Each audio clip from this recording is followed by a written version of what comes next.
Salut à vous, bande de petits tacules. Aujourd'hui, on voit Créature 2. Voilà. Donc, Créature 2 qui va aller avec Encyclopédie 2, qui sont en fait l'inframonde dans Eana. Eana étant le monde de Dragon, la version DD5 d'Agathe. Donc, pour préparer cette vidéo, j'ai fait n'importe quoi. J'en suis à 7 pages de notes de chaque bestiole. Et j'en suis pas à la moitié d'avoir pris des notes pour Créature 2. Donc, je me suis dit, ça n'avait aucun sens. Donc je vous propose au contraire, on va commencer par le bilan général, synthèse, voilà, pour tous ceux qui n'ont pas envie de se taper une longue vidéo qui part. Voilà. Après, on verra un petit peu plus justement, enfin voilà, on va développer le bilan, on va présenter un petit peu qu'est-ce qu'il a dans le ventre exactement. C'est parti, comment il est composé, qu'est-ce que ça aborde. Et puis on finira en troisième partie par un feuilletage où justement je m'astreins à ne pas vous présenter seulement ce qui est le plus mon bien selon moi, mais au contraire, voilà, un peu de tout, ce qui me semble beaucoup plus honnête. Alors, commençons par le bilan. Le bilan Créature 2. Alors, qu'en dire? Moi je trouve qu'avec Créature 2, Agathe nous montre bien que dans ce qui concerne le Vanilla, ils sont un peu en train de supplanter DD5, hein, tout simplement. DD5, on a des mondes qui sont très intéressants ou très attendus. Enfin, Ravnica, très bon. Eberron, Darksun, Planescape, je ne retournerai pas ma veste, j'adore ça. Par contre, d'un point de vue purement Vanilla, on a eu des petits bouts de cadre. Enfin voilà, je pense par exemple à la campagne d'eau profonde, machin, mais Waterdeep. Mais voilà, on n'a pas encore de très beau lore qui va nous présenter les royaumes.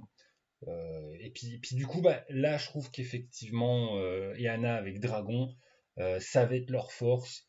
Et enfin, ils replantent un énième clou avec ce créature qui nous montre bien qu'en termes de cadre de jeu vanilla, Dragon, ça enterre des D5. Voilà, enfin, je ne vais pas tourner autour du pot. Rien que sur un bestiaire, on arrive à avoir plus de lore et plus de matière et imagination que voilà, dans une campagne qui va vraiment qui focus sur un lieu. D'un autre côté, ça va être aussi sa faiblesse par rapport à la nouvelle manière d'éditer de DD5, à savoir que si vous cherchez un truc avec une bonne description de lieu, avec une campagne, Dragon, il n'a pas encore de campagne. Voilà, Dragon, ils ont 4 aventures sympas, plus 4 recueils d'aventures, mais on n'a pas encore la campagne Dragon. Alors qu'en termes de donjons de ouf, hein, leur délire, il y a un méga donjon à explorer où quand tu arrives au bout, en gros, c'est tu deviens un dieu.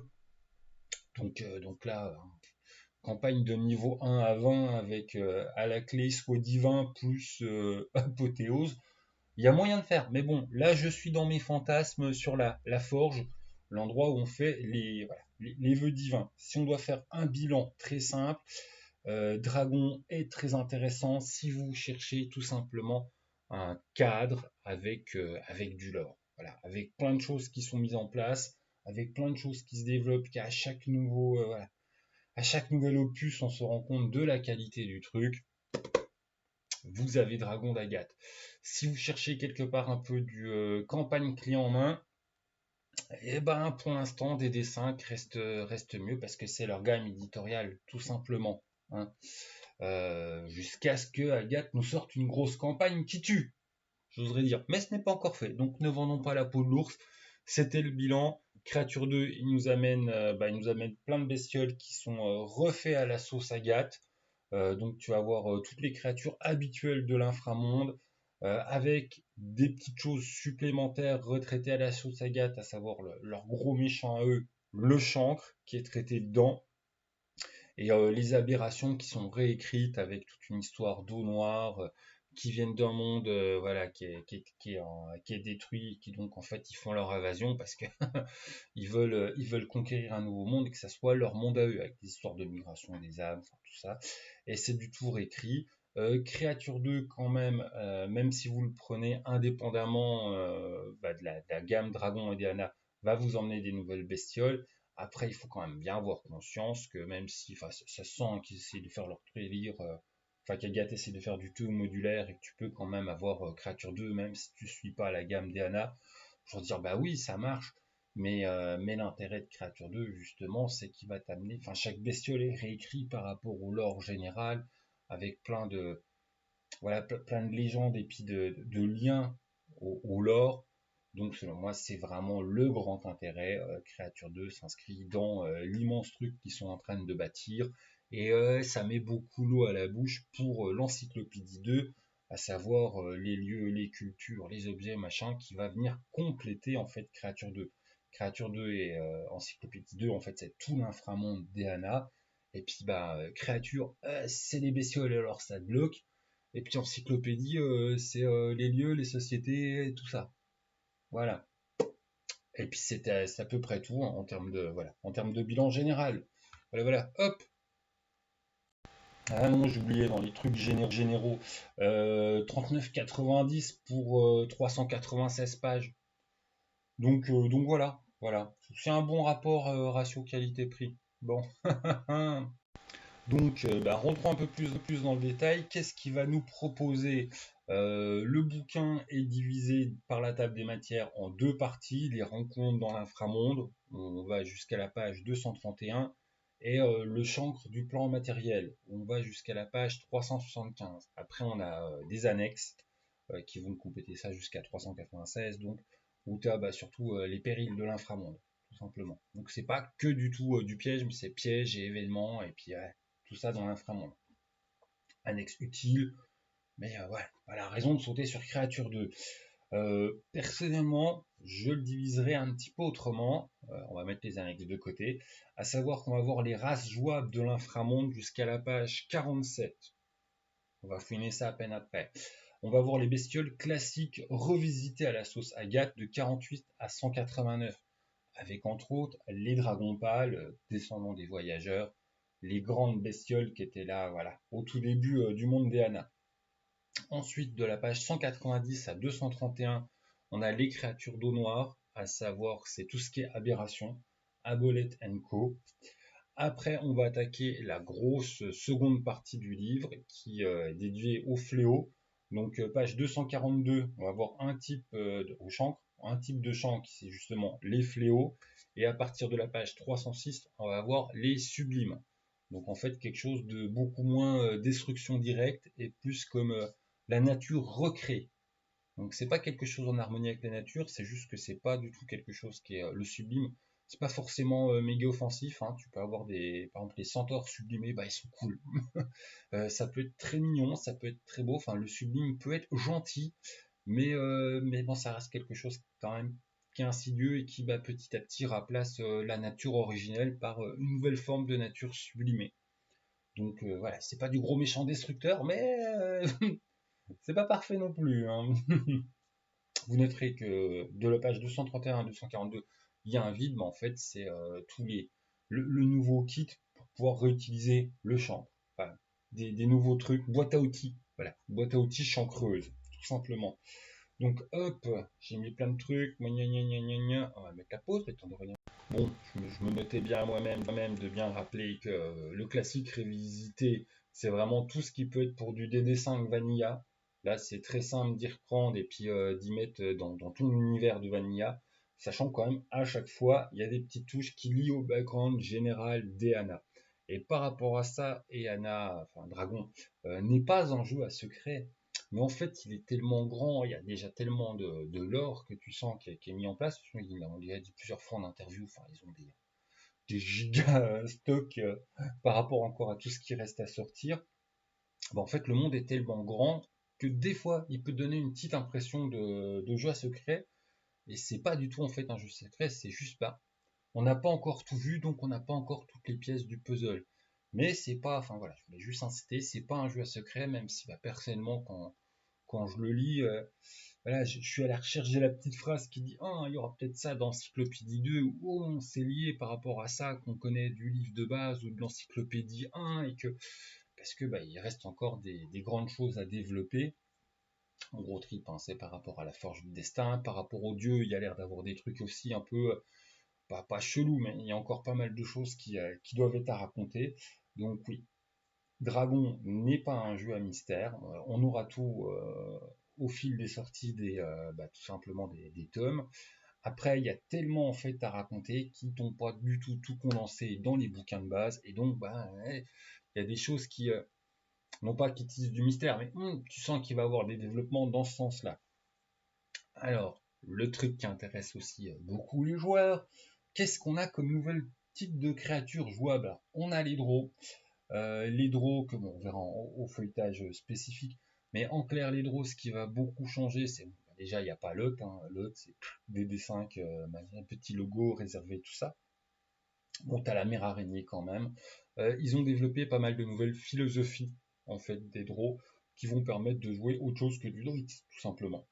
Tu vas avoir des draws qui vont être plus portés sur la liberté, des draws qui vont être vraiment gentils, des draws qui auront une vision du chancre un peu. Enfin, voilà, tu sens qu'ils ont accès à deux, trois petits secrets. Et là, tu te dis, ils vont en savoir plus dans Encyclopédie 2. Enfin, des trucs liés aux dieux rouges. Enfin, ce qui nous ramène non pas les secrets d'Eana, mais ouais, il y a du gros lore qui se construit.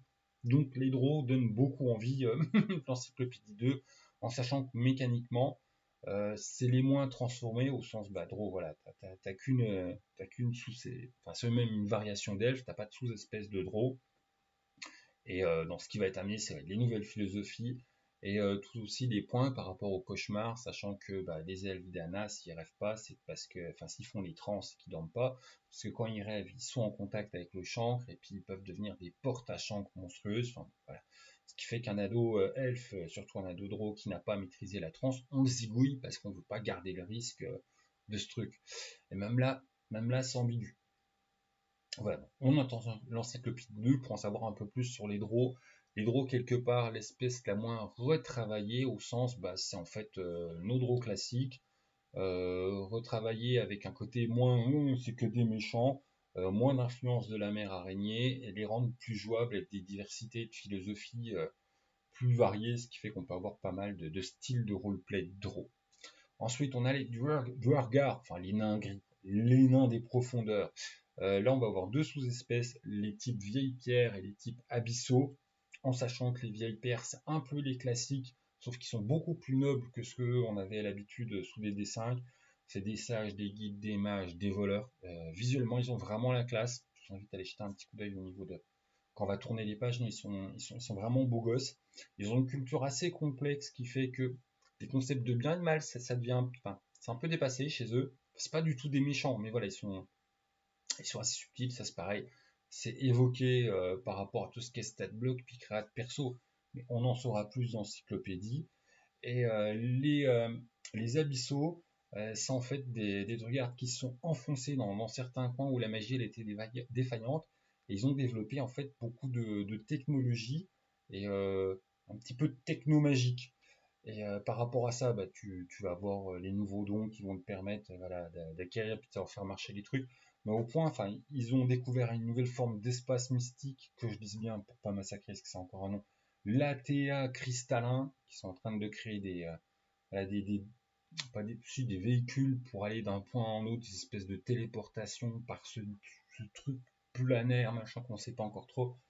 Là, encore une fois, va falloir entendre l'encyclopédie 2 pour en savoir un peu plus, tout simplement parce que ben là, on est dans créature, donc on est quand même dans du stat block et dans de la créate perso.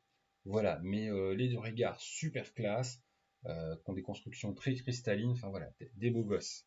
Hop, hop. Ensuite, on a les cides qui sont très sympas. Alors, les cides en fait naissent dans des cocons près de, pas vous passer les noms à Léana, d'espèces de nexus druidiques, voilà, de recycleurs d'âmes, machin, qui peuvent servir de porte de téléportation. Enfin, un gros bordel très aérien.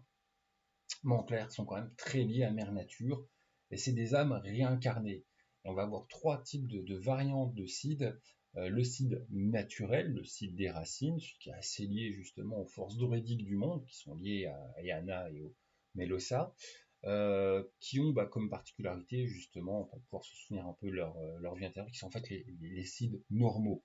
Déjà une espèce assez étrange. Ça c'est les normaux, parce qu'après on a les abyssaux, les sites des abysses et les sites des cauchemars. Les sites des abysses sont ceux qui sont nés un peu trop près de l'influence d'eau noire, à savoir des aberrations. Et les sites du cauchemar, ceux qui sont nés un petit peu trop près des influences du chancre. Voilà. Les sites des aberrations, c'est pareil, on va avoir des choix dedans, mais ils ont la capacité de consommer des mémoires. En clair, ils vont bouffer de l'ennemi pour s'approprier des maîtrises, des maîtrises de compétences, des maîtrises de langue, des maîtrises d'outils. Et ça, ils peuvent le faire plusieurs fois par année. Porte ouverte au cheaté. Les sites du cauchemar, donc tu vas pouvoir en fait savoir si tu vas jouer plus un seed légèrement corrompu et qui a un avantage par rapport à sa corruption. Le champ plus tu corrompt, plus tu as des aspects négatifs, des aspects positifs qui s'imposent à ton personnage. Le site du cauchemar plutôt pro-champ va en fait tirer plus d'avantages que d'inconvénients. On a aussi les sites de cauchemar, les sites qui ont été influencés par le champ, qui sont vraiment genre à lutter contre le champ, où tu vas avoir en fait une aura de résistance, que tu vas pouvoir protéger tes copains sur l'influence du chancre. Donc ça c'est pas mal et plus orienté sur une campagne anti-chancre. Ensuite on a les torves. Alors eux, c'est les premiers habitants de l'inframonde, ouais, ils étaient là il y a 10 000 ans, ils ont connu les abolettes. On va avoir deux variantes, les enténébrés et les illuminés.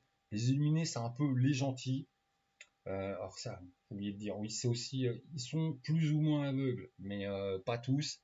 Et tu vas pouvoir jouer un personnage, si tu le veux, complètement aveugle, tu prends un handicap. Mais en fait, vous jouez des torves qui ont plutôt un peu la vue quand même, hein. Genre, tu vas pouvoir lire et écrire, hein, voilà. Petit détail au passage. Les illuminés, tu vas avoir des petits pouvoirs psychiques, machin. Ouais, c'est vraiment en gros les gentils. Bon, ils ont un côté un peu sauvage, ils vivent au fin fond de l'inframonde. Faut pas les embêter trop longtemps. Enfin, c'est des gentils, mais des gentils par rapport aux enténébrés, et puis des gentils dans le cadre de l'inframonde. Donc si tu les menaces, tu vas vite finir très très mal. Voilà, c'est pas des bisounours du tout. Mais en fait, ils sont quand même très gentils par rapport aux enténébrés qui ont des pouvoirs du cannibalisme. Eux, en fait, c'est encore plus pété que les cides. Ils peuvent bouffer des parties de leur ennemi et acquérir, par exemple, par contre, c'est pas définitif chez eux, mais ça va être adaptable. Tu vas pouvoir revoler une résistance au feu. Voilà, tu te fais une aventure à un lieu où il y a la mort des créatures. Enfin, il y a plein de feux, il y a des créatures qui ont de la résistance au feu. Bon, tu vas leur voler leur résistance. Enfin, ça vient sur ta fiche de perso. Et tu le gardes un certain temps, jusqu'à prochain repos, machin, après faut rebouffer. Enfin, c'est à peine, voilà, il y a une petite mécanique de jeu. Mais ouais, les torvents ténébrés, j'oserais dire à première vue, je dire, ouais, ils sont pas très beaux, ouais, ils sont un peu sauvageons, ces mecs. Ah, ils ont ça comme pouvoir. Cannibalisme à tous les étages. Et on va finir par les petits Svinirvolins, les gnomes des profondeurs, voilà, que j'arrive jamais à prononcer. Que c'est des gentils, qui font des. Il y a les itinérants et puis il y a les enracinés. Alors en gros, c'est ceux qui sont perçus le plus positivement par tout le monde, surfaciens et inframonde compris, sauf que c'est un peu un gros mensonge. C'est les psychopathes du coin. Voilà, c'est marrant, il y a un petit passage où un drôle fait de l'humour là-dessus, mais c'est vraiment ça. En fait, je sais pas si vous avez vu la série You de Netflix, le mec qui par amour va faire, enfin il est complètement ouvrier puis il va obsessionner le taré. Les Belin, c'est un peu ça. Voilà, ils sont complètement excessifs, il y a un peu paranoïaque sur tout ce qui pourrait être une menace pour eux, leur communauté, les gens qu'ils aiment. Mais enfin voilà, c'est dans leur handicap, il y a ça. Je me répète, t'as moyen de jouer avec des handicaps et t'as vraiment un truc où tu fais que tu vas jouer un psychopathe en puissance. La vraie espèce méchante de l'inframonde d'Anna, c'est les gnomes, parce qu'ils peuvent complètement péter un plomb, du genre, ouais, l'autre il a eu un regard de travers pour mon pote, quand tout le monde va dormir à l'auberge, je vais les égouiller de nuit, parce que je me suis fait des films que je suis un grand parano. Voilà, donc l'inouïe des profondeurs, le visage ultra amical, gentil, choupinou de oh, ça c'est vraiment la race des profondeurs qui sont sympas, quand c'est vraiment les pires psychopathes. Voilà, les pires psychopathes, c'est tout ce que j'ai à en dire. Donc, qui vont plaire à certains types de joueurs, je pense. Donc voilà, créature 2, la couve. On va commencer par les bestioles, donc les draws. On va faire toutes les bestioles quand même. Hop. Ça voilà, c'est les nouvelles philosophies qu'on appelle les Anrolem, qui sont assez différentes. Le zéro est assez cool, la voix écarlate assez mystérieuse aussi. Là, tout le passage sur le cauchemar.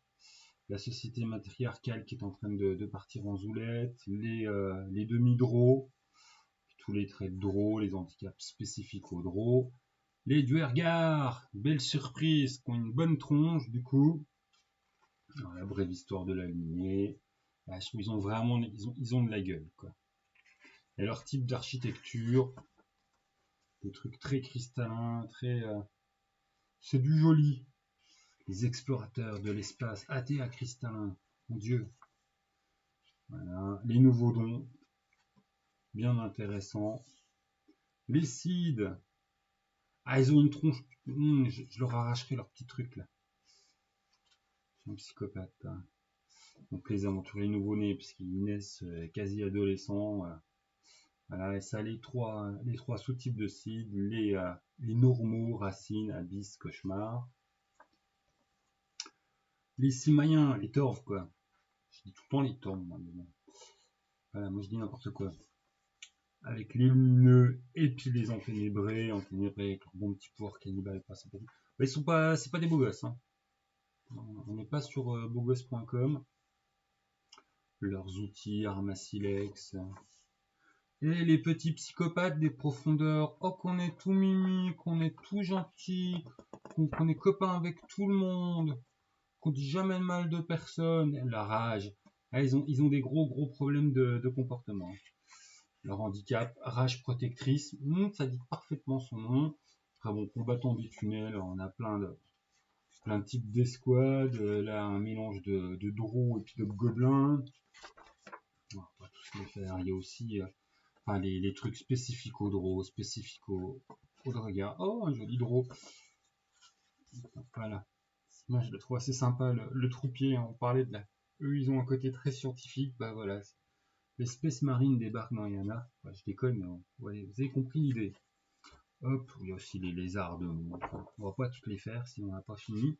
Le dragon pâle, le dragon pâle réécrit, donc les descendants des voyageurs. Très sympathiques. On sait du coup qu'ils subissent une lente mutation, on ne sait pas trop vers quoi. Ces dragons psychiques, hein, ils sont relativement secrets. Et ça a de la gueule. Plus ça vieillit, plus ça perd son pouvoir de vol. Leur père noir dragon pâle. Le Fongus, tiens, le seul mal que j'ai à dire de l'inframonde version Agathe. L'inframonde version des dessins, qu'ils ont quand même mis un petit accélérateur du travail sur les champignons, la champignonnerie. On a moins ça dans Yana. Voilà, tout ce qui est champignonnesque est plus laissé de côté. Les infropossums qui sont assez délirants. Ce sont des animaux sacrés. On va pas tous les faire si on n'en a pas fini. Voilà, ça je l'avais bien mis de côté, parce que c'est assez typique aussi du boulot d'Agathe. Hein. On n'est pas que sur de la bestiole de niveau 20, et de temps en temps, on prend du temps pour de la bestiole qui vaut que dalle, mais voilà. Les vermines des profondeurs, avec du joli boulot. Les tiques des profondeurs, en nuée, c'est vraiment de la saleté. Bon, le vert pourpre, on est sur du classique. Le dessiccateur, que c'est un élémentaire bien chelou, quoi, qui pompe l'eau, mais qui peut t'assécher. Enfin, c'est la version géante. Ah, les dipulves, j'aime beaucoup. Des morts-vivants incorporels qui peuvent se corporiser, là, hop, vous voyez. Donc ça a bien de la gueule, le dipulve, qui est le mort-vivant le plus commun en ombre terre, l'élémentaire d'ombre que j'ai pas prévu de faire. Moi, joli l'élémentaire d'ombre. Faire Jackoum. Voilà. Mais qu'est-ce donc? Bah, c'est une mégaliche en fait, une mégaliche de niveau 20, chaotique neutre, qui est d'ailleurs très réputée, hein, tout simplement dans l'inframonde. Donc il a un peu ses entrées partout, il a des postes dans les chaires de Magidro. Il a ses petits secrets. Imago, bestiole très sympathique aussi, en retravaillé. Bah, vous voyez le dessin, en fait c'est ça un imago. C'est une créature magique animée, voilà, qui sort des parois, qui peut prendre tous les parois comme dessin, qui peut entraîner des gens avec eux et les transformer en imago. Les Merculas, bah, t'as l'impression que c'est juste une grosse bestiole en fait, que non, c'est intelligent, ça peut passer d'un monde à l'autre, ça peut être ton mentor mystique, vous pouvez avoir une quête pour leur courir après. En plus, il a un petit côté, espiègle à pouvoir se moquer de toi. L'illuminescent, alors t'as à chaque fois la version bête normale puis la version bête magique. C'est des porteurs d'espoir en fait. Ça, vous allez apprendre à les aimer parce que c'est cool en fait. Elles sont vraiment sympathiques ces bestioles. Puis à chaque fois, tu as un petit truc qui peut, bon, par exemple, l'Olme, ça, sens de l'eau, ça crée des sources sacrées où tu peux faire des vœux.